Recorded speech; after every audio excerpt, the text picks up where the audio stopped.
Good morning, class 7th. Today we start our chapter 11, that is the selfish child. ठीक है, हम अपना 11th chapter आज start करेंगे जिसका नाम है selfish child, स्वार्थी child. ठीक है, word meaning prosecuted, punished, loose, flowers, casement, window, female, weak, nay, old fashioned word है जिसका मतलब होता है ना करना. ही मीन्स यू, ये भी एक ओल्ड फैशन वर्ड है जिसका मतलब यू होता है. इससे पहले भी मैंने आपको इंडियन व्यूअर्स में बताया था कि का मतलब यू होता है. ये हमेशा सिंगुलर वर्ड के साथ यूज होता है. Stole up behind to approach someone without being noticed. Clear? Now we start. Let's begin. Sharing is caring. अगर आप शेयर करोगे तो इसका मतलब है कि आप किसी की केयर कर रहे हो. ये बहुत ही अच्छे से बताया भी गया है और ये समय समय पर प्रूफ हुआ है कि आप किसी से कोई चीज शेयर करते हो या किसी की केयर करते हो तो दूसरा भी आपको वही वापस देता है. We share things to make our friendship strong, to build a relation of trust. हम अपनी चीजें क्यों शेयर करते हैं? क्योंकि हमारा उस पर्सन के साथ दोस्ती जो होती है वो स्ट्रॉन्ग बन जाती है और एक उससे बहुत ही अच्छा रिलेशन बन जाता है. ठीक है, एक विश्वास वाला जो है रिश्ता कायम हो जाता है. We learn that abundance is not measured by what we have, is created by what we share. अगर हमारे पास बहुत ज्यादा पूंजी है, बहुत ज्यादा पैसे हैं, तो इसका मतलब ये नहीं है कि हम उसे अपने पास संचित करके रखें. हमें दूसरों को बांटना चाहिए. ठीक है, हमें उससे मतलब होता है. अगर आप इकट्ठा करके रखेंगे तो कोई भी आपसे बात नहीं करेगा. Do you agree with this statement? क्या आप इस स्टेटमेंट के साथ सहमत है? क्या आपने कभी ऐसी सिचुएशन देखी है कि किसी ने जो है आपके साथ कुछ भी शेयर नहीं किया है? उस समय आपको कैसा फील हुआ है? और ऐसा व्यू आप जो है क्लास में बताइए, शेयर करिए. ठीक है, मान लीजिए कि आपके फ्रेंड के पास 2 पेंसिल है, आप आज पेंसिल लाना भूल गए हो और आप उससे मांगते हो और वो मना कर देता है. ठीक है, तो आपको कैसा फील होगा? ऑब्वियसली बुरा लगेगा क्योंकि उस वजह से आपका काम छूट गया है. आप दूसरे दिन उससे बात नहीं करोगे तो कहीं ना कहीं आपकी फ्रेंडशिप जो है वहां पे खराब हो जाती है. ठीक है, ऐसा कुछ होता है. Let's read.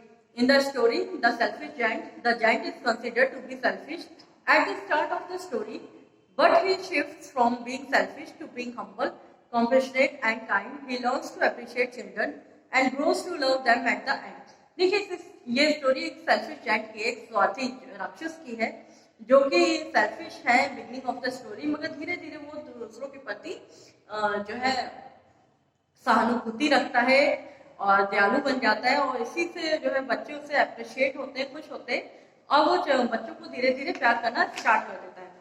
इसमें हम अबाउट द ऑथर के बारे में पढ़ेंगे. अबाउट द ऑथर, ऑस्कर विल्डे ने ये स्टोरी लिखी है. इनका जन्म 1854 में हुआ था और डेथ 1900 में. और इन्होंने बहुत से प्लेस लिखे हैं, एसेज, फिक्शंस और पोएट्री. इनकी ग्रेजुएशन हुई है ऑक्सफोर्ड यूनिवर्सिटी से और इन्होंने उस समय पे काफी नाटक लिखे हैं. इन्होंने कई स्टोरी लिखी है जिसका मॉरल चिल्ड्रन ही है, चिल्ड्रन को कुछ नैतिक सिखाने के लिए. और इनकी जो है सबसे जो फेमस स्टोरी है the selfish giant, the happy Prince और द टेल्स, जो कि 1888 में पब्लिश हुई थी. और ये इनका फेमस जो प्ले है वो है the importance of being honest. ठीक है, अब हम आते हैं स्टोरी पे. जैसे मैंने आपको बताया था सेल्फिश जायंट. एक आफ्टरनून, जो दोपहर का समय होता था, बच्चे क्या करते थे, स्कूल से छुट्टी होने के बाद जो है जायंट के गार्डन जाते थे, वहां खेलते थे और कूदते थे. ये देखिए जायंट का गार्डन है, यहाँ पे बच्चे आके हमेशा खेलते कूदते थे.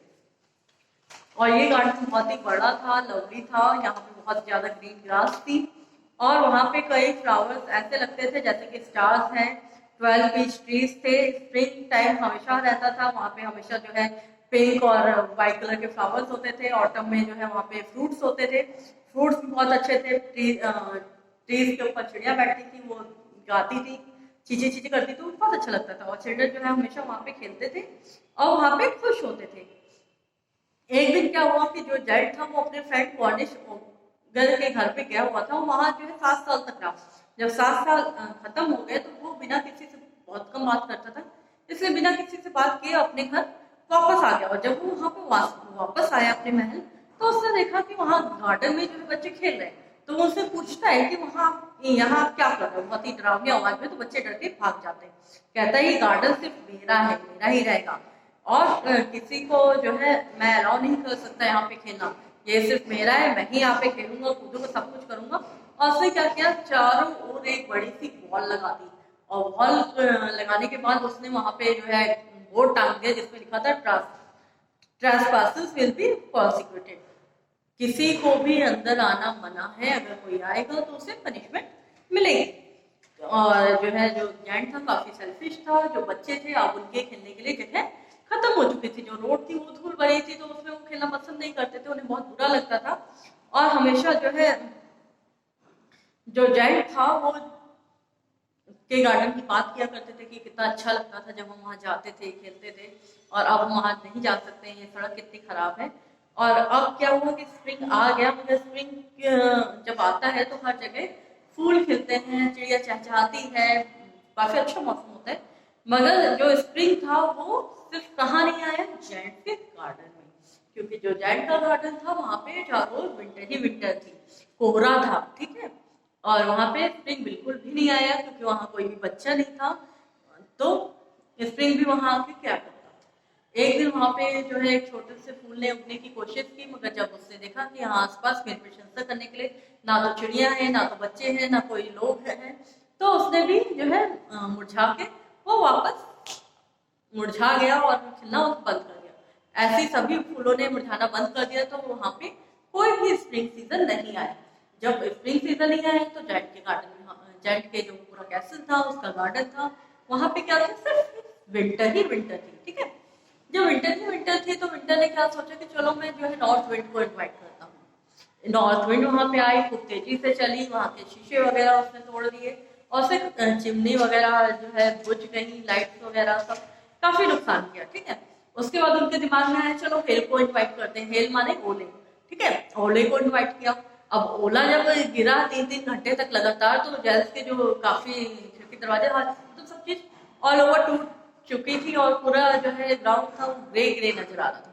ग्रे क्यों नजर आ रहा था, जब वहां स्प्रिंग आई नहीं, कोहरा और जो है हवा और आपके ओले थे, तो उसकी वजह से वहां बहुत ज्यादा विंटर हो गई थी। विंटर ऐसी कि किसी को भी ठंडा कर दे, ठीक है।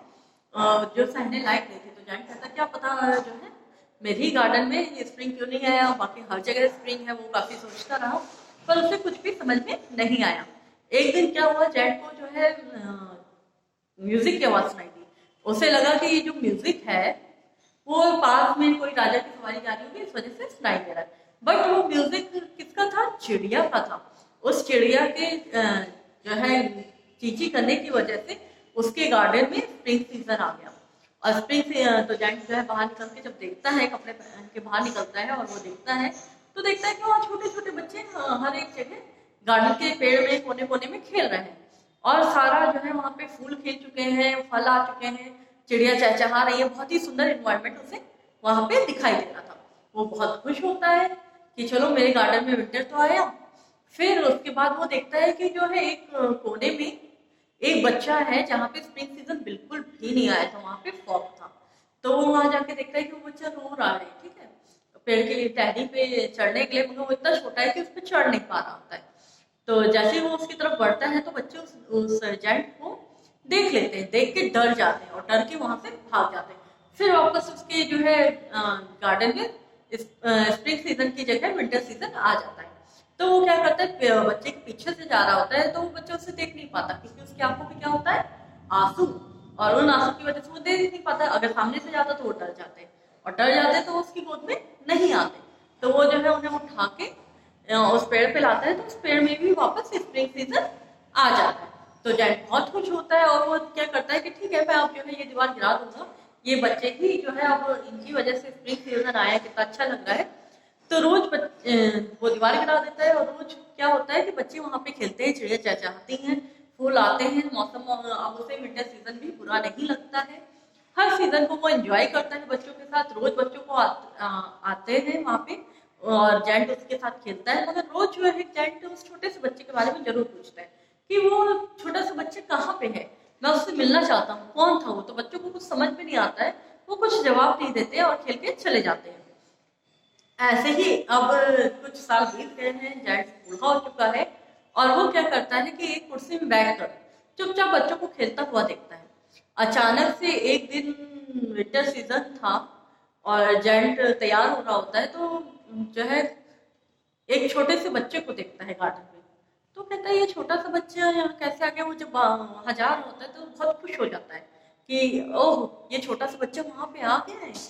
और जब वो उसके पास जाता है तो उसके चेहरे पे कई निशान दिखता है। तो उसे बहुत गुस्सा आता है कि ये तुम्हारे साथ किसने किया, बताओ, मैं उसको सजा दूंगा। तो वो कहता है कोई बात नहीं, बच्चा हंसता है, कोई बात नहीं, ये सब ठीक हो जाएगा, और तुम बहुत ही अच्छे हो, बच्चों को खेलने देते हो, उसकी बहुत तारीफ करता है। और जैड खुश हो जाता है, उसके साथ खेलने लगता है, पूछता है कि तुम कौन हो और कहाँ रहते हो। तो कहता है मैं तो जो है अब तुम्हें अपने साथ ले जाने आया हूँ, और मेरा जो गार्डन है वहां तुम खेलोगे। तो कहता है हाँ खेलूंगा। तो कहता है कि अब मेरा जो गार्डन है वो पैराडाइज है, स्वर्ग है, ठीक है, मैं तुम्हें वहां ले जाने आया हूँ। और वो वास्तव में खुद को दिखाता है अपना असली रूप। तो वो क्या होते हैं, जीसस क्राइस्ट होते हैं जो उसकी मदद करने के लिए आते हैं। वो उसके गुड डीड्स, अच्छे कार्य देख के, उसकी काइंडनेस देख के बहुत प्रभावित होते हैं, खुश होते हैं, और उसे अपने साथ ले जाते हैं। अब जैसा कि जैड बूढ़ा हो चुका है तो वो जो है एट लास्ट मर जाता है, ठीक है। और जब वो मर जाता है तो वो उनके साथ चला जाता है, और जो है and when the children then that afternoon, जब जो है बच्चे उस गार्डन में वापस आते हैं एक दोपहर खेलने के लिए, तो वो देखते हैं कि जेट वहां पे मरा पड़ा है और उसके ऊपर जो है काफी व्हाइट फूड गिरे हुए हैं, ठीक। तो इस तरह से ये स्टोरी एंड होती है। Thank you class. अगर आपको कुछ समझना है तो आप व्हाट्सएप पे मुझसे क्वेरी कर सकते हैं।